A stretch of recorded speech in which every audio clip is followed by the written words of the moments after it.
करी अल्लाह मेल मोहम्मद तू हर दम पढ़िया करानी अल्लाह घर के मदीने वाले मुँह मैनू कावाज दसाए तू मेरे मन विच वसदा है तू मेरा दीन माना तू मैनू कलमा पढ़ा मैं तू अल्लाह मेल मोहम्मद तू हर दम पढ़िया करानी अल्लाह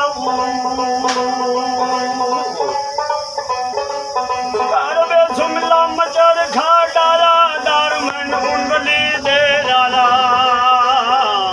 मुर्शद वे कलमा ज़बान